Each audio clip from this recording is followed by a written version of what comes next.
Hello friends, this is Sagar and welcome to prime mathematics. इस video में हम class 10 का चैप्टर नंबर 5 समांतर श्रेणी को कंटिन्यू करेंगे और इसके एक्सरसाइज 5.2 को डिस्कस करेंगे। टॉपिक रहेगा हमारा एपी का nवां पद। तो एपी के बारे में हमने 5.1 में पढ़ा, वहाँ पे सारवंतर, उसका प्रथम पद और उसके कुछ पद निकाले थे। तो यहाँ पे मैंने मान लिया है कि एपी जो है वो क्या है, A1 A2 A3 और इस तरह से AN तक चल रही है। इसका अंतिम पद जो है वो AN है और इसका प्रथम पद माना कि A है और सारवंतर जो है वो D है। तो इसका दूसरा पद क्या हो जाएगा? कभी भी हमें प्रथम पद दिया होता तो दूसरा पद ज्ञात करने के लिए हम उसमें सारवंतर ऐड करते हैं, ठीक है। तो A प्लस डी हो जाएगा। इसको हम ऐसा भी तो लिख सकते हैं A plus 2 minus 1D। 2 minus 1 क्या होता है? 1 और 1 इंटू डी। इसी तरह तीसरा पद जो है वो A प्लस 2D है ना, A plus 3 minus 1 into D. चौथा पद जो है वो A प्लस 3D, क्योंकि ये देखिए प्रथम पद यदि A है तो द्वितीय पद जो होता है A प्लस डी होता है, तृतीय प्लस डी है ना, और चतुर्थ पद A प्लस डी। इस तरह से हम D जोड़ते जाते हैं, तभी तो उसका सारवंतर जो है वो समान होता है एक एपी का। तो इस तरह से हमें ये पद प्राप्त होते जा रहे हैं। तो फिर nवां पद हमें निकालना है। तो nवां पद क्या हो जाएगा? A plus N minus 1 into D. क्योंकि यहाँ पे देखो अगर A3 निकाल रहे हैं तो हमें 3 माइनस 1 करना पड़ रहा है, ठीक है। तो इसी तरह n माइनस 1, और यहाँ पे देखो A3 निकाल रहे तो हम 2D कर रहे हैं ना। तो यहाँ पे भी हम n माइनस 1 मतलब उससे एक कम, यदि हमें A70 निकालना है तो हमें क्या करना पड़ेगा? A प्लस 69 इंटू डी, यही करना पड़ेगा। तो इस तरह से ये फॉर्मूला यहाँ पर बन जाता है। इसी फॉर्मूले का यूज करके हम nवां पद जो कैलकुलेट करेंगे। AN को AP का व्यापक पद कहते हैं। ये जो है वो व्यापक रूप ही तो है, हमने पिछली क्लास में देखा था। तो इसको हम व्यापक पद कहते हैं, जनरल टर्म। और AN को कभी कभी L से भी निरूपित किया जाता है।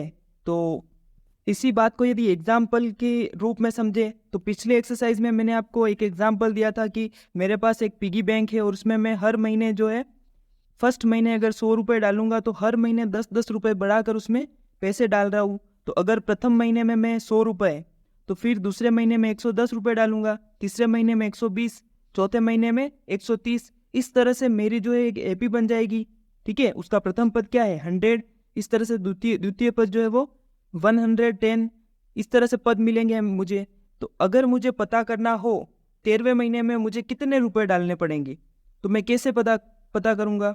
उसका nवां पद निकाल के ही तो पता चलेगा मुझे, है ना। अगर 13वें महीने के रुपए पता करने हैं मुझे तो A13 निकाल लूंगा। वैसे ही मुझे अगर 20वें महीने के पता करने तो A20 निकाल लूंगा। तो इस तरह से इस फॉर्मूले का यूज होता है ना। दैनिक जीवन में हम यूज ले सकते हैं इसका। चलिए बहुत सारे क्वेश्चन करेंगे हम, तो उससे आपको अच्छे से क्लियर हो जाएगा। तो चलिए बढ़ते हैं प्रश्नावली 5.2 की तरफ। और इसका फर्स्ट क्वेश्चन दे रखा है, यहाँ पे एक सारणी दी हुई है और इसमें कुछ वैल्यू दी हुई है और एक वैल्यू जो है वो नहीं दी हुई है फॉर्मूले में से। फॉर्मूला क्या है हमारा? AN A plus N minus 1 into D. तो इसका फर्स्ट जो है उसमें A की वैल्यू दे रखी है 3, D की दे रखी है और AN की वैल्यू दे रखी है, और AN हमें नहीं पता है तो AN ही फाइंड करना है। तो यहाँ से A की वैल्यू जो है वो 7 प्लस N की वैल्यू 8 माइनस 1 इंटू डी 3 हो जाएगा। तो AN यहाँ से क्या मिल जाएगा? A प्लस 7 इंटू 3, तो 7 प्लस 21 इक्वल 28। तो यहाँ से AN की वैल्यू हमें 28 मिल गई। इसी तरह से देखिए इसका जो दूसरा है उसमें हमें D की वैल्यू नहीं दे रखी है, तो जो वैल्यू नहीं दे रखी उसको हमें फाइंड करना है। और दी हुई वैल्यू इस फॉर्मूले में रखेंगे तो हमें नहीं जो दे रखी है वो वैल्यू मिल जाएगी, है ना। ये हो जाएगा आपसे, सिंपल ही है। इसका तीसरा है, जैसे कि इसमें A की वैल्यू नहीं दे रखी है तो AN की वैल्यू -5, A की वैल्यू हमें नहीं पता है, और N की वैल्यू जो है वो 18 माइनस 18 है, और इंटू D, तो D है -3। तो ये हमें मिल जाएगा 18 minus 1 17 into -3 -5 equal A plus, ये कितना हो जाएगा? माइनस का 51, ठीक है। 51 उस तरफ जाएगा तो A की वैल्यू यहाँ से हमें क्या मिल जाएगी? +51 -5, तो 46। इस तरह से हमें ये क्वेश्चन करना है। अब बात करते हैं क्वेश्चन नंबर 2 की। यहाँ पे हमें दे रखा है एक एपी दी हुई और इसका 30वां पद निकालना है। तो ए एन का फॉर्मूला हमें पता है, हमें कौन सा पद निकालना है, 30वां। तो ए 30 हो जाएगा, तो ए 30 क्या होगा, ए प्लस एन माइनस 1। तो 30 माइनस 1 इंटू डी, डी क्या है यहाँ से देखिए 7 माइनस डी कैलकुलेट करेंगे A2 माइनस A1 से, तो यहाँ से 7 माइनस 10 इक्वल -3 आ जाएगा। तो इंटू डी मतलब -3। तो ए की वैल्यू क्या है यहाँ पे 10, ठीक है। आप फॉर्मूला या फिर सीधा ये वैल्यू ही पुट कर लो, यहाँ पर कोई फर्क नहीं पड़ता, फॉर्मूला लिख के फिर आप वैल्यू पुट कर सकते हैं। तो 10 प्लस ये कितना हो जाएगा 29 इंटू -3। तो यहाँ से 10 प्लस इसका मल्टीप्लाई करेंगे तो माइनस की संख्या आएगी, 9 3 21 का 1 हाथ से लगी 2, 3 एकम 3 3 2 6 और ये 8 81 हो जाएगा। तो माइनस का यहाँ पे कितना मिल गया हमें 71, यही इसका आंसर है। 30वां पद जो है वो -71 हो जाएगा। इसी तरह इसमें भी आपको 11वां पद निकालना है, तो A11 निकालना है। तो यहाँ पे देखो a की value -3 plus n minus 1, 11 minus 1 10 हो जाएगा, इंटू सारवंतर, सारवंतर क्या हो जाएगा -1/2 -3, तो माइनस माइनस प्लस हो जाएगा। तो यहाँ से हमें मिलेगा -1 प्लस 6, तो ये हो जाएगा 5/2 मिलेगा। तो 5/2, तो ये हमें मिल जाएगा 22 आ जाएगा, है ना, प्लस का आएगा, बड़ी संख्या प्लस की तो 22 आ जाएगा। बात करते हैं क्वेश्चन नंबर 3 की। इसमें आपको दे रखा है कि निम्नलिखित समांतर श्रेणियों में रिक्त स्थान को भरना है यहाँ पर भी। तो ये देखो इस तरह से दे रखा है 2 और फिर यहाँ पे एक बॉक्स बना हुआ है और फिर 26। तो हम इसको मान लेते हैं कि ये A2 है, तो हमें A2 निकालना है। तो आपको पता ही है A2 कैसे निकालेंगे, A2 बराबर A प्लस डी, ऐसे ही तो निकालते हैं A2। तो यहाँ पे आपको सारवंतर भी नहीं पता है ना, तो आप ऐसा कर सकते हो, आपको पता है एक चीज़ कि सारवंतर जो होता है वो बराबर होता है, तो D बराबर A2 माइनस A1, इसी तरह A3 माइनस A2, है ना। तो A2 माइनस, तो यहाँ पे देखो मैंने A2 की जगह पे हमारे पास क्या है A2 ही है, और A1 की जगह पे 2 है, A3 26 माइनस A2, तो इन दोनों को इक्वल करेंगे, यहाँ से सॉल्व करेंगे तो A2 इस तरफ आएगा तो 2A2 हो जाएगा, 2 उस तरफ जाएगा तो 26 प्लस 2 28। तो यहाँ से A2 की जो वैल्यू है वो हमें मिल जाएगी 28/2, तो 14 आ जाएगी। ऐसे आप इस क्वेश्चन को कर सकते हो। इसी तरह इसका जो है सेकंड दे रखा है हमें। सेकंड क्या है कि यहाँ पर 2 बॉक्स जो है वो हमें नहीं पता है ना। A1 नहीं पता है और A3 नहीं पता है, तो ये भी हम उसी तरह से कर सकते हैं। हमें पता है कि सारवंतर D बराबर A2 माइनस A1 बराबर A3 माइनस A2 बराबर A4 माइनस A3 ऐसा होता है। तो यहाँ से देखिए आप क्या आ जाएगा, A2 माइनस A1 तो 13 माइनस A1, और यहाँ पे A3 हमें नहीं पता है तो A3 माइनस 13। इसी तरह A4 जो है वो 3 माइनस A3। तो यहाँ से हम इन दो को लेके सॉल्व कर सकते हैं। तो यहाँ से इसको फर्स्ट मान लो, इसको सेकेंड और इसको थर्ड। तो पहले यहाँ पे देखो A3 और A3 इन दोनों में कॉमन है, तो हम इसकी सहायता से पहले हम A3 फाइंड कर लेंगे। तो सेकेंड एंड थर्ड से यहाँ से हमें देखो क्या मिलेगा, A3 माइनस 13। A3 को मैं इस तरफ लेके आ रहा हूँ तो 2A3 हो जाएगा, 13 को मैं उस तरफ लेके जाऊँगा तो प्लस का हो जाएगा, और 3 प्लस 13 मतलब 16, और यहाँ से A3 की वैल्यू हमें जो है कितनी मिल जाएगी 8। इस तरह से A3 की वैल्यू मिली। अब बात करें A1 निकालना है हमें, तो ये देखो फर्स्ट एंड सेकेंड को लेने पे तो 13 माइनस A1 बराबर A3 की वैल्यू हमें पता है, मिल गई ना 8, 8 माइनस 13। तो यहाँ से 13 माइनस A1 बराबर 8 माइनस 13 कितना होता है -5। अब क्या करेंगे, इसको मैं इस तरफ लिखता हूँ कि -5 इस तरफ जाएगा तो प्लस का 5 हो जाएगा। A1 जो है वो क्या आ जाएगा 13 प्लस 5, ठीक है। तो ये हो जाएगा कितना 18। तो A1 की वैल्यू हमें यहाँ से 18 मिल जाएगी, A3 की वैल्यू 8 मिल जाएगी। इस तरह से यहाँ पे आपको क्वेश्चन को करना है। अगर आपको कॉन्सेप्ट पता है तो ये आप आराम से क्वेश्चन कर सकते हो। इसी तरह इसका जो है वो फोर्थ और फिफ्थ जो दे रखा है उसमें 3-3 बॉक्स खाली है, मतलब 3-3 चीज़ें नहीं पता है आपको। तो फोर्थ जो है वो मैं एक और बता देता हूँ आपको, -4, फिर यहाँ पे बॉक्स है, फिर बॉक्स है, फिर बॉक्स है, और एक और बॉक्स है यहाँ पे, और 6। तो आपको देखो यहाँ पे फर्स्ट पद जो है वो पता है, ए की वैल्यू आपको -4 मिली हुई है। फिर आपको A2 निकालना है, A3 निकालना है, A4 निकालना है, A5 निकालना है। तो इसको आप निकाल सकते हो। कैसे निकालोगे? देखिए यहाँ पे आपको A6 की वैल्यू भी पता है, ठीक है। तो A6 बराबर क्या होता है आपको पता है, A + 5D। तो यहाँ से देखो A6 बराबर 6 है, और A की वैल्यू भी आपको पता है, तो -4 + 5D।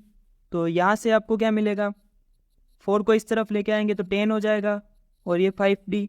तो यहाँ से D की वैल्यू जो है वो हमें कितनी मिल जाएगी, 2 मिल जाएगी। तो D की वैल्यू मिल गई। अब हम आराम से ये सारी चीज़ें निकाल सकते हैं। हमें निकालना है A2, तो A + D हो जाएगा। A हमारे पास -4 + D 2 है, तो ये -2 मिल जाएगा, तो यहाँ पे -2 आ जाएगा। फिर A3 निकालना है, तो A + 2D, ठीक है। तो -4 + 2 × 2 4, तो ये हो जाएगा 0, प्लस माइनस माइनस ये कैंसिल हो जाएगा। तो इस तरह से आप ये सारी चीज़ें A4 निकाल सकते हो, A5 निकाल सकते हो, है ना, ये सारे टर्म निकल जाएंगे। ऐसे क्वेश्चन में आपको पता लगाना है कि क्या आपको दे रखा है, और आप उसकी हेल्प से कैसे जो चीज़ें पूछी हुई है उनको फाइंड कर सकते हो, ये चीज़ें पता करनी है। अब बढ़ते हैं क्वेश्चन नंबर 4 की तरफ।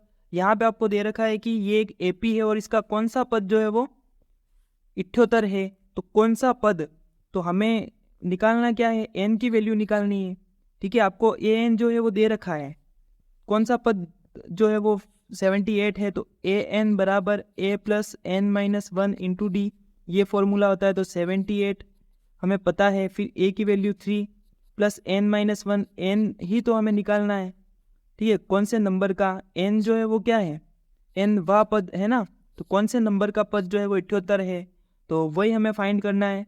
फिर 8 - 3 5, तो इसका सारवंतर 5 हो जाएगा। फिर यहाँ से इसको 78 - 3 75 बराबर n - 1, तो 5n - 5, ये इस तरफ आ जाएगा 80, और 5n, तो यहाँ से n की वैल्यू हमें क्या मिल जाएगी, 80/5, तो ये 1 और ये 15 मिल जाएगी, सॉरी 16 मिलेगी, 5 6 30, है ना। तो n की वैल्यू 16 आ गई। तो 16वां पद जो है वो क्या है, 16वां पद 78 है। क्वेश्चन नंबर 5, इसमें दे रखा है आपको निम्नलिखित समांतर श्रेणियों में से प्रत्येक श्रेणी में कितने पद है। तो यहाँ पे दे रखी श्रेणी 7 13 19, और इस तरह से 205। 205 क्या है, इसका अंतिम पद, मतलब an की वैल्यू यहाँ पे 205 है, a की वैल्यू 7 है, और d की वैल्यू 13 - 7, मतलब कितना हो जाएगा 6। तो फॉर्मूला लगा लो, an बराबर a + तो 7 + n - 1 हमें पदों की संख्या ही तो निकालनी है ना। फिर यहाँ पर d की वैल्यू 6 है, तो ये हो जाएगा यहाँ से 205 - 7 198, 6n - 6, तो इसमें +6 हो जाएगा, तो 204 बराबर 6n, n बराबर 204/6। तो यहाँ से देखो 6 कम 6, 6 3 18, फिर 2 इस तरफ गए तो 6 4 24, n की वैल्यू यहाँ से 34 हमें मिल जाएगी। तो यहाँ से हम कह सकते हैं कि AP में 34 पद है, और 34वां जो पद है वो 205 हो जाएगा। इसका सेकंड भी आपसे हो जाएगा। अब बात करते हैं क्वेश्चन नंबर 6 की, क्या AP का एक पद -150 है और क्यों है। तो हमें ये चीज़ पता करनी है।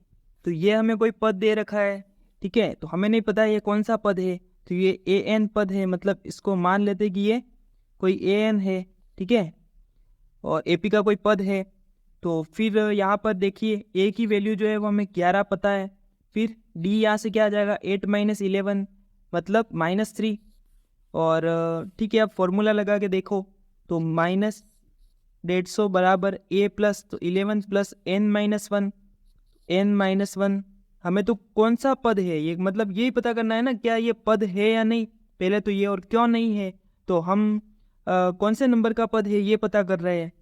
डी की वैल्यू क्या हो जाएगी -3, तो यहाँ से हमें मिलेगा ये इस तरफ आएगा तो 150 - 11 बराबर ये n-1, तो इसको ऐसे ही रहने दो, n-1 इंटू -3 रहने दो। फिर यहाँ से हमें मिल जाएगा माइनस, ये मिल जाएगा, फिर ये इस तरफ आएगा तो -3, तो माइनस से माइनस कैंसिल, और इधर n-1 है ही है, n-1 इस तरफ है ही है। ये कितना हो जाएगा कैंसिल होके, कैंसिल हो रहा है क्या है 3 नहीं हो रहा है, तो इसको ऐसा ही रहने दो। तो 161/3 और +1 को इस तरफ लेके आ गया मैं, तो यहाँ से हमें a की वैल्यू क्या मिलेगी 3, 161 + 3, तो n बराबर हमें मिल जाएगा 164/3। तो क्या ये कैंसिल हो रहा है 3 से, 15 इस तरफ जाएगा तो 114 आ रहा है, नहीं हो रहा है। तो यहाँ से अगर कैंसिल हो भी जाएगा तो पॉइंट की वैल्यू हमें मिलेगी, है ना, कोई ना कोई पॉइंट में मिलेगी। और आपको पता है कि पदों की संख्या जो है वो ऐसे पॉइंट में तो नहीं हो सकती। क्या ऐसा कोई पद हो सकता है जो 2.5 हो, मतलब 2.5 हो, जैसे दूसरा पद हमें पता है तीसरा हो सकता है, चौथा हो सकता है, लेकिन दूसरा और आधा ऐसा तो हो नहीं सकता, तो ये भी संभव नहीं है। तो यहाँ पे लिख लेंगे कि n का मान जो है 164/3 है, जो कि संभव नहीं है, संभव नहीं है। अतः ये जो पद दिया हुआ है हमें, ये इस एपी का पद नहीं है, ठीक है।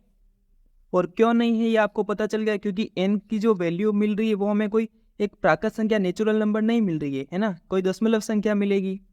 तो इसलिए अब बात करते हैं क्वेश्चन नंबर 7 की। उस एपी का 31वां पद ज्ञात करो जिसका 11वां पद 38 है और 16वां पद 73 है। तो हमें दे क्या रखा है यहाँ पे, A11 जो है वो दे रखा है 38, एंड हमें दे रखा है A16 73। तो A11 क्या होता है आपको पता है, A + 10D बराबर 38, और A16 जो होता है वो क्या होता है, A + 15D, और वो हमें दे रखा है 73। तो यहाँ से हमें दो इक्वेशन मिल गई, इन दोनों को हम विलोपन विधि की सहायता से सॉल्व करेंगे। तो चिन्ह चेंज करेंगे, A से A कैंसल, तो यहाँ पे प्लस माइनस माइनस, तो 5D, यहाँ पे प्लस माइनस माइनस, तो कितना बचेगा 13 में से 8 गया तो 5, फिर 6 बचेगा, 6 - 3 तो 3, ठीक है। और ये भी माइनस का होगा, माइनस से माइनस कैंसल, तो यहाँ से हमें D की जो वैल्यू मिल जाएगी वो कितनी मिल जाएगी 7। तो D की वैल्यू मिल गई हमें, तो 31वां पद ज्ञात करना है, तो आराम से यहाँ से कैलकुलेट कर सकते हैं। A31 = A + 31 - 1 इंटू D, तो यहाँ पे हो जाएगा 30 इंटू D। तो A की वैल्यू हमें पता है, नहीं पता है तो ठीक है, A की वैल्यू भी यहाँ से निकाल लेंगे। D की वैल्यू समीकरण 1 में रखने पर, ठीक है, तो यहाँ से A + 10D 10 इंटू 7 बराबर कितना है 38। तो A की वैल्यू यहाँ से मिलेगी हमें, A बराबर 38 - 70, तो ये कितना हो जाएगा -32, ठीक है। तो A की वैल्यू मिल गई, तो -32 + 30 इंटू D, तो ये मिल जाएगा -32, 7 3 21 210, और ये हो जाएगा 32 जाएगा, तो 8 178 आ जाएगा। अब बात करते हैं क्वेश्चन नंबर 8 की। इसमें आपको दे रखा है कि एक एपी में 50 पद है, तो n की वैल्यू हमें दे रखी है 50। फिर बोला है कि जिसका तीसरा पद मतलब A3 जो हमें दे रखा है 12, और अंतिम पद जो है वो AN बराबर 106 दे रखा है, तो इसका 29वां पद ज्ञात करो। तो हमें जो दे रखा है उसकी हेल्प लेके हम बाकी चीज़ें कैलकुलेट कर सकते हैं। तो ये कितना हो जाएगा, A + 2D बराबर 12, ठीक है, और AN जो है वो 1606 दे रखा है। एक इक्वेशन जो है वो हमें ये मिल गई। अब इसकी हेल्प से कुछ हो सकता है क्या, तो देखते हैं चलिए। तो AN बराबर A + n-1 इंटू D, ये हमारे पास फॉर्मूला है। 106 बराबर A की वैल्यू हमें नहीं पता है, तो A को A ही रहने दो। फिर n की वैल्यू पता है हमें, तो 50 माइनस 1 कितना हो जाएगा 49 इंटू डी। तो देखिए यहाँ पे एक और इक्वेशन आपको मिल चुका है, तो ये हो जाएगा समीकरण नंबर 2। तो इन दोनों को समीकरण को सॉल्व करके क्या हम यहाँ से ए और डी की वैल्यू निकाल सकते हैं? बिल्कुल निकाल सकते हैं, ठीक है। विलोपन विधि की सहायता से हम इसको सॉल्व करेंगे। तो देखिए ये माइनस कर रहा हूँ मैं, तो चिन्ह जो है वो चेंज हो जाएंगे, ए से ए कैंसिल हो जाएगा, प्लस माइनस माइनस, तो ये 47D बराबर ये हो जाएगा प्लस माइनस माइनस, तो माइनस का आएगा, ये भी माइनस का आएगा, ठीक है। ये बचेगा कितना 12 माइनस करना है तो 694 बचेगा। डी बराबर यहाँ से माइनस तो कैंसिल हो जाएगा, तो 94/47, तो ये कितनी बार कैंसिल होगा 2 टाइम, ठीक है। तो इसकी वैल्यू जो मिल गई वो हमें 2 मिल गई। अब हम ये जो है वैल्यू समीकरण 1 में रखेंगे डी की वैल्यू, तो हमें ए की वैल्यू मिल जाएगी। तो समीकरण 1 से a + 2 × 2 4 बराबर 12, तो यहाँ से a की वैल्यू हमें क्या मिलेगी 12 - 4 8 मिल जाएगी। अब हमें क्वेश्चन में पूछा है कि आपको 29वां पद ज्ञात करना है, तो a29 पता करना है, a + 28 × d, तो a की वैल्यू हमें पता है कितनी 8 है, और d की वैल्यू हमारे पास है कितनी, d की वैल्यू ये 2, तो इंटू 2 सॉल्व करेंगे आंसर आ जाएगा। अब बढ़ते हैं क्वेश्चन नंबर 9 की तरफ।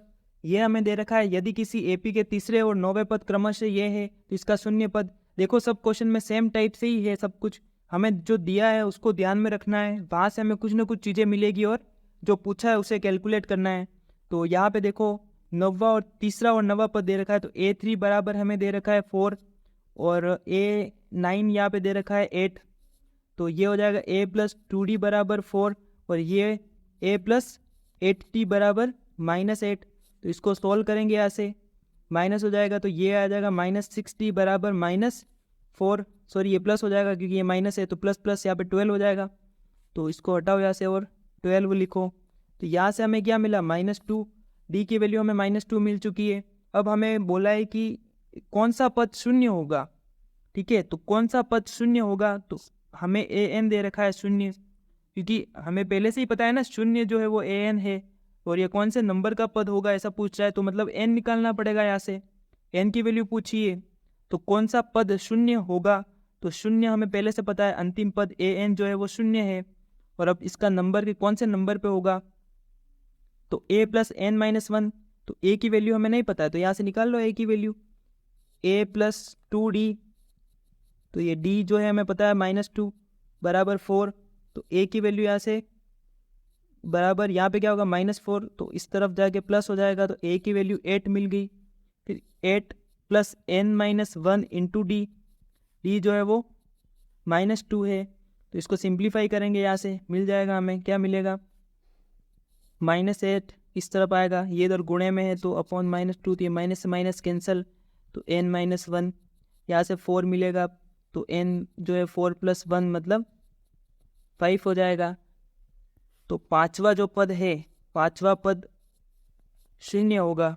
इस तरह से क्वेश्चन करना है। ये क्वेश्चन नंबर 10 है कि किसी एपी का 70वां पद उसके 10वें पद से 7 अधिक है, तो 70वां पद मतलब a17, उसके 10वें पद से 7 अधिक है मतलब a10 से 7 अधिक है। तो बस ठीक है, अब सार्वंतर निकालना है इसका, तो सॉल्व करेंगे आंसर आ जाएगा। ये कितना होता है a + 16d और ये a + 9d + 7, तो यहाँ से a से a तो कैंसिल, फिर 16d में से 9d जाएगा, तो यहाँ से d की वैल्यू आ जाएगी और a की वैल्यू, और ये आ जाएगा ना, मतलब सीधा d की वैल्यू निकालनी है, सार्वंतर पूछा है तो d की वैल्यू आ जाएगी। पढ़ते हैं क्वेश्चन नंबर 11 की तरफ। एपी का कौन सा पद उसके 54वें पद से 132 अधिक है, तो कौन सा है ना, कौन सा पूछा है, मतलब यहाँ पे n कैलकुलेट करना है हमें। तो देखिए यहाँ पर पूछा है कि कौन सा पद उसके 54वें पद से 132 अधिक है, तो कौन सा पद वो हमें नहीं पता है, तो उसको an मान लिया, ठीक है। फिर वो बोल रहा है कि 54वें से 132 अधिक है, तो a54 + 132, ठीक है। तो यहाँ से इसको थोड़ा सिंप्लीफाई करो, a + n - 1 × d, और 54वां मतलब a + 53d + 132, तो यहाँ से a से a तो कैंसिल हो जाएगा, n - 1 × d। अब देखिए यहाँ पे हमें एपी दे रखी है, तो क्या हम d निकाल सकते हैं, बिल्कुल निकाल सकते हैं। 3 फिर 15 फिर दे रखा है 27, तो यहाँ से 15 माइनस 3 मतलब 12 आ जाएगा, तो डी की वैल्यू यहाँ से 12 मिल जाएगी। फिर 53 इंटू 12 प्लस 132, तो यहाँ से हमें क्या मिला 12n माइनस 12, फिर ये कितना हो जाएगा, तो 53 इंटू 12 करेंगे तो ये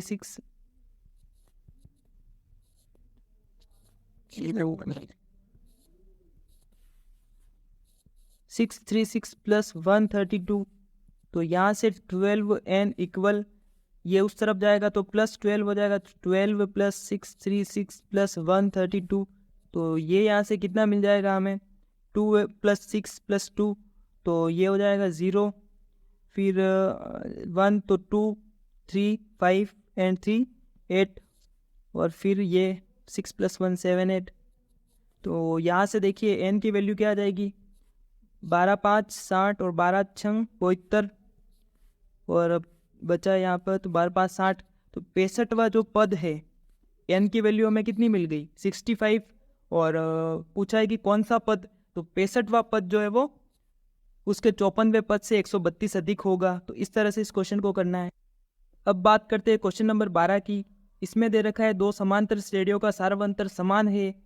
तो दो समांतर श्रेणियाँ पहले मान लेंगे कि पहली समांतर श्रेणी A1 A2 A3 इस तरह की है, दूसरी जो समांतर श्रेणी है वो B1 B2 B3 के टाइप की है। फिर लिखा है यदि इनके 100वें पदों का अंतर 100 है तो इनके 1000वें पदों का अंतर बताना है।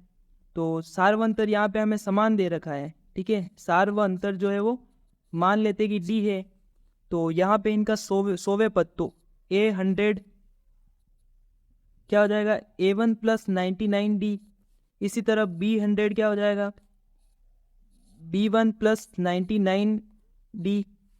तो यहाँ से इनका अंतर दे रखा है 100, तो A100 माइनस B100 हमें दे रखा है 100, ठीक है।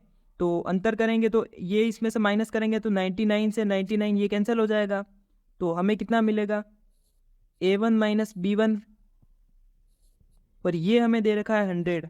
तो यहाँ से देखिए आप ये एक इक्वेशन हमें मिल चुकी है। और फिर इसमें बोला है कि तो इनके 1000वें पदों का अंतर बताना है। तो 1000वें पदों का अंतर भी हमें यहाँ पर लिखना पड़ेगा। तो लिख लो कि A1000 जो है वो A1 प्लस 999 इंटू डी ऐसा हो जाएगा। इसी तरह B1000 जो हो जाएगा वो B1 प्लस 999 इंटू डी ऐसा हो जाएगा, ठीक है। तो यहाँ से इनका अंतर जो है वो हम निकालें तो वही हमें ज्ञात भी करना है ना। तो A1000 माइनस B1000 बराबर क्या हो जाएगा, तो यहाँ से देखो ये कैंसिल हो जाएंगे दोनों, तो बचेगा क्या A1 माइनस B1 ऐसे ही बचेगा। और आपको पहले ही समीकरण 1 से पता है A1 माइनस B1 कितना है 100 है, तो यहाँ से A1 माइनस B1 जो है वो 100 लिख लेंगे। तो ये देखिए इसका जो अंतर मिला वो भी हमें क्या मिला 100 ही मिला। तो इस तरह से इस क्वेश्चन को करना है, यही इसका आंसर हो जाएगा। अब बात करते हैं क्वेश्चन नंबर 13 की। इसमें दे रखा है 3 अंकों वाली कितनी संख्याएं 7 से विभाज्य है। अब आपको ये देख के लग रहा होगा कि ये तो एपी का क्वेश्चन है ही नहीं, तो ऐसे क्वेश्चन भी हम एपी की सहायता से कर सकते हैं, है ना। तो कैसे करेंगे, 3 अंकों वाली कितनी 7 से विभाज्य है। तो सबसे पहले देखेंगे कि 3 अंकों वाली संख्या स्टार्ट कहाँ से होती है 100 से होती है।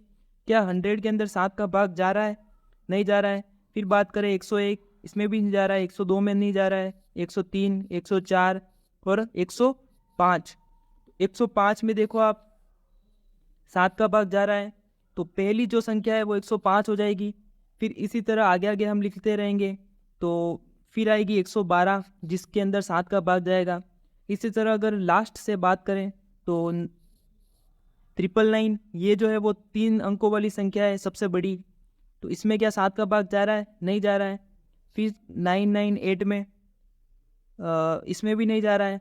तो यूँ करते करते हम चेक करेंगे और फिर 994 में जो है वो 7 का भाग पूरा पूरा चला जाएगा। तो अंतिम पद जो हो जाएगा वो इसका कितना हो जाएगा 994। तो ये हमें एक एपी मिल गई। अब यहाँ से आपको इसका प्रथम पद पता है, सार्वंतर आप पता कर लेंगे, अंतिम पद आपको पता है। तो क्या आप n की वैल्यू पता कर सकते हो, बिल्कुल पता कर सकते हो। ए एन बराबर A plus N minus one into D वाले फॉर्मूले में सारी वैल्यू जो है रख लो और एन की वैल्यू आपको मिल जाएगी। तो इसको कर लेना है आपको। अब बात करते हैं क्वेश्चन नंबर 14 की। इसमें दे रखा है कि 10 और 250 के बीच में 4 के कितने गुणज है। तो गुणज पता करने हैं। तो 10 में तो 4 का भाग जा नहीं रहा। गुणज मतलब अगर गुणज है तो वो उसका फैक्टर भी होगा उस संख्या का, तो 4 का भाग जाएगा उसमें। तो सेम चीज़ है कि 10 में नहीं जा रहा है, फिर 11 में भी नहीं जा रहा है, फिर 12 में जाएगा, तो 12 जो है वो इसका प्रथम पद हो जाएगा। इसी तरह फिर जो है वो 16 में जाएगा। तो यूं करते हमें मिल जाएंगे। और फिर अंतिम पद की बात करें तो 250, 10 और 250 के बीच में 250 में जा रहा है क्या? नहीं जा रहा है। फिर 249 में भी नहीं जाएगा, फिर जाएगा 248 में। ठीक है, तो ये एक एपी बन गई। यहाँ से हमें ए की वैल्यू मिल गई 12, डी की वैल्यू हमें मिल जाएगी 12 माइनस 16, सॉरी 16 माइनस 12, तो 4। और फिर हमें अंतिम पद भी पता है, ए एन की वैल्यू हमें पता है 248। तो यहाँ से आप एन की वैल्यू आराम से कैलकुलेट कर पाओगे। तो आपको जितने गुणज मिल जाएंगे, है ना, जो भी एन की वैल्यू आएगी। अब बात करते हैं क्वेश्चन नंबर 15 की। इसमें दे रखा है एन की किस मान के लिए दोनों समांतर श्रेणियों के एनवे पद बराबर है। तो किस मान के लिए एनवे पद बराबर है, तो एनवे पद को बराबर कर लो तो आपको पता चल जाएगा कि एन का वो कौन सा मान है जिसके लिए एनवे पद बराबर है। तो लिख लो यहाँ पे कि प्रथम एपी के लिए, फर्स्ट एपी के लिए एनवा पद, और ये सेकेंड एपी के लिए एनवा पद। तो एनवा पद क्या होता है? A plus N minus one into D और A plus N minus one into D. तो पहली जो एपी दे रखी है वो आपको दे रखी है 63, 65, 67 इस तरह से। दूसरी दे रखी है 3, 10 और फिर 17 ये से। तो इसका जो प्रथम पद है वो 63, एन माइनस वन, एन ही तो हमें कैलकुलेट करना है, और डी जो है वो 65 माइनस 63 मतलब 2 बराबर। इसमें दे रखा है हमें पहला पद 3 और फिर N minus one into D. D 10 minus 3 करेंगे तो 7 आ जाएगा। इसको यहाँ से आप सिंप्लीफाई करोगे और आपको एन की वैल्यू मिल जाएगी। तो कर लो यहाँ से, देखो 2n, ये आप कर लेंगे वैसे तो, ठीक है। चलिए मैं कर ही लेता हूँ इसको। तो 3 प्लस 7n माइनस 7, तो यहाँ से इसको देखो इस तरफ आएगा तो ये 63 माइनस 3, और फिर यहाँ पे 2 है, ये माइनस 2 प्लस 7 भी आ जाएगा, और ये इस तरफ चला जाएगा तो 5n हो जाएगा। तो यहाँ से ये कितना हो जाएगा? ये हो जाएगा 70 minus plus minus minus plus, तो 5n। तो n की वैल्यू यहाँ से हमें क्या मिल जाएगी? 13 मिल जाएगी। यही इसका आंसर हो जाएगा। बात करते हैं क्वेश्चन नंबर 16 की। यहाँ पे दिया है कि वह एपी ज्ञात कीजिए जिसका तीसरा पद 16 है और सातवां पद 5वें से 12 अधिक है। तो तीसरा पद जो है वो किससे 12 अधिक है? 7वें पद से 12 अधिक है। तो ये हो जाएगा आपको, है ना। यहाँ पे डायरेक्ट a प्लस 2d जो है वो हमें दे रखा है। कितना दे रखा है? देखो तीसरा पद दे रखा है 16 दे रखा है। तो यहाँ से आप d की वैल्यू निकाल लेंगे और फिर रख के आराम से सोल्व हो जाएगा। पूछा क्या है इसमें? एपी ज्ञात कीजिए। तो एपी ज्ञात कर लो, ये पता चल जाएगा, डी पता चल जाएगा। तो हमने एक्सरसाइज 5.1 में किया है ना, ए पता चल जाएगा तो फिर ए प्लस डी करोगे तो उसका सेकंड पद आ जाएगा, ए प्लस 2d करोगे तो उसका थर्ड पद आ जाएगा। ऐसे करना है। क्वेश्चन नंबर 17 की बात करें तो इसमें दे रखा है एपी जो है वो 3, 8, 13 इस तरह से 253, ये हमें एपी दे रखी है। और इसमें बोला है कि अंतिम पद से 20वां पद ज्ञात करो। तो हमें अंतिम से ज्ञात करना है। तो उल्टा पूछा है, मतलब पीछे से आपको 20वां पद निकालना है। तो इसमें अगर हम टोटल पद पता कर ले, है ना, n की वैल्यू हमें पता चल जाए तो हम पीछे से वो कौन सा पद होगा वो भी पता लगा सकते हैं, है ना। तो पहले n की वैल्यू निकाल सकते हैं, है ना। या फिर इसको ऐसा भी कर सकते हैं, एपी को ही उल्टा लिख लो। यहाँ पे देखो 3 प्लस 5 किया तो 8 मिला, 8 प्लस 5 किया तो 13 मिला। तो इसका जो सारवंतर है वो कितना है? 5 है। तो चाहे तो हम ऐसे एपी को उल्टा लिख के भी सीधे से ज्ञात कर सकते हैं, या फिर हम एन निकाल के फिर उसका पीछे से जो पद है वो हमें पता चल जाए कि कौन सा नंबर का है, तो वो भी हम निकाल सकते हैं। तो 2 तरीके हैं इसके। चलो थोड़ा वही तरीका अपनाते हैं जो आपको आसान लगे। तो यहाँ से देखो ए की वैल्यू हमें पता है, तो मैं निकाल रहा हूँ यहाँ से ए एन बराबर A plus N minus one into D. N की वैल्यू निकाल रहा हूँ, तो ए एन पता है 253, फिर ए की वैल्यू 3, एन माइनस वन और डी डी कितना है 5, तो यहाँ से आपको मिल जाएगा 253 माइनस 3 250 बराबर n-1 इंटू 5 है, तो 5 का मैं इसमें भाग दे देता हूँ, तो n-1 इधर, तो ये कितना आ जाएगा 5 5 25 और एक इस तरफ आएगा, तो +1 बराबर n, तो n की वैल्यू हमें यहाँ से मिल जाएगी 51। तो टोटल पद इसमें कितने हैं 51, और अब पीछे से 20वां पद, तो पीछे से 20वां निकालना है, तो हम क्या करेंगे, पीछे से 20वां पद हमें पता करना है, तो हम 51 में से 19 माइनस करेंगे, क्योंकि देखो आप A1 A2 A3 A4 इस तरह से पद है, ठीक है, यहाँ पे 1 2 3 4।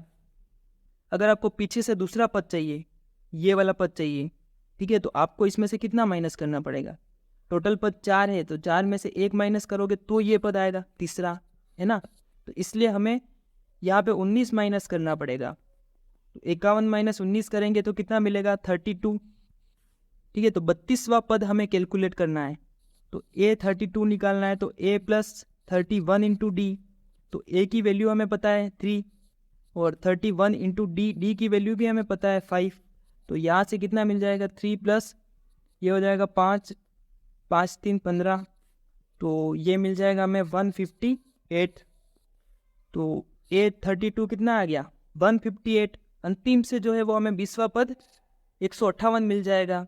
अब बात करते हैं क्वेश्चन नंबर 18 की। इसमें दिया है कि किसी एपी के चौथे और 8वें पदों का योग 24 है, छठे और 10वें पदों का योग 44 है, तो चौथा और 8वां पद, तो चौथा A4 + A8 जो है वो कितना दे रखा है 24, तो यहाँ से आपको पता है A + 3D + A + 7D बराबर 24 दे रखा है, तो यहाँ से ये 2A प्लस ये हो जाएगा 10D बराबर 24, तो ये आपको एक इक्वेशन मिल गई। इसी तरह आपको दूसरी इक्वेशन मिल जाएगी A6 + A10 आपको दे रखा है 44, तो यहाँ से दूसरी इक्वेशन मिल जाएगी। फिर दोनों इक्वेशन को सॉल्व करेंगे और A और D की वैल्यू आपको यहाँ से मिल जाएगी। फिर आपको इसमें पूछा क्या है कि AP के प्रथम 3 पद ज्ञात कीजिए, तो A और D की वैल्यू पता है आपको, तो आराम से आप AP के पूरी AP निकाल सकते हो, तो ये आपसे हो जाएगा। फिर बात करते हैं क्वेश्चन नंबर 19 की। इसमें दे रखा है सुब्बाराम ने 1995 में 5000 के मासिक वेतन से कार्य आरंभ किया और प्रत्येक वर्ष 200 की वेतन वृद्धि प्राप्त की।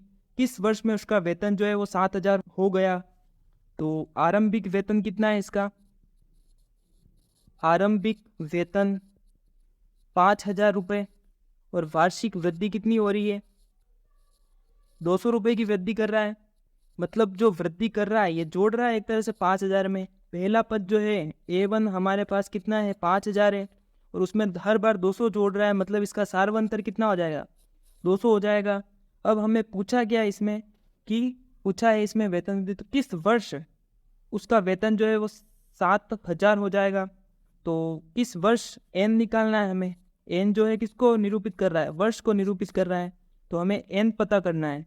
तो यहाँ से सीधा an अंतिम पद मतलब 7000 हो जाएगा ना अंतिम में, तो अंतिम पद जो है वो an बराबर 7000 दे रखा है। तो यहाँ से देखो आप 7000 बराबर a जो है वो हमें 5000 दे रखा है प्लस n-1 और d जो है वो 200। तो यहाँ से इसको सॉल्व करेंगे और n की वैल्यू हमें मिल जाएगी, ठीक है। तो जो भी n की वैल्यू मिलेगी उस वर्ष में सुब्बाराम का वेतन जो है वो 7000 हो जाएगा। बात करते हैं क्वेश्चन नंबर 20 की। इसमें लिखा है रामकली ने किसी वर्ष के प्रथम सप्ताह में 5 रुपये की बचत की और फिर अपनी साप्ताहिक बचत 1.75 बढ़ाती गई। यदि nवें सप्ताह में उसकी साप्ताहिक बचत 20.75 हो जाती है तो n ज्ञात करो। तो सेम उसी तरह का क्वेश्चन है ना। प्रथम सप्ताह में बचत, प्रथम सप्ताह में बचत 5 रुपये मतलब प्रथम पद हो गया है ना 5, और फिर उसने क्या किया 1.75 बढ़ाती गई, तो प्रति सप्ताह बचत में वृद्धि कितनी की उसने? प्रति सप्ताह बचत में वृद्धि उसने 1.75 रुपये की वृद्धि की, तो ये इसका क्या हो जाएगा सारवंतर। तो ये हो जाएगा प्रथम पद और ये हो जाएगा इसका सारवंतर। और अंतिम फिर इसमें लिखा है कि उसकी साप्ताहिक बचत जो है वो कितनी हो गई 20.75 हो जाती है। nवें सप्ताह में उसकी साप्ताहिक बचत 20 पॉइंट, तो nवें सप्ताह में मतलब an जो है वो हमें दे रखा है यहाँ पे 20.75। तो हमें an पता है, d पता है, a पता है, तो क्या हम यहाँ से n की वैल्यू निकाल सकते हैं? इसमें पूछा भी यही है, एन ज्ञात कीजिए, तो एन आराम से निकल जाएगा। तो इस तरह से एक क्वेश्चन आप कर सकते हो। ठीक है फ्रेंड्स, आज के लिए इतना ही। अगर आपके कॉन्सेप्ट क्लियर है ना, आपको अगर सारी टर्म्स पता है, तो आप आराम से किसी भी तरह का कैसा भी क्वेश्चन दिया होगा तो आप कर लेंगे। आपको एग्जाम्पल्स सारे करने हैं। अगर आपने ये सारे क्वेश्चन अच्छे से कर लिए प्रश्नावली के, तो एग्जाम्पल आपसे आराम से हो जाएंगे, है ना। इम्पोर्टेंट चैप्टर भी है और सबसे आसान है, तो ज़रूर सारे क्वेश्चन आपको करने हैं, एग्जाम्पल्स के भी करने हैं। डाउट आता है तो आप कमेंट करके पूछ सकते हैं। Okay friends, bye, all the best.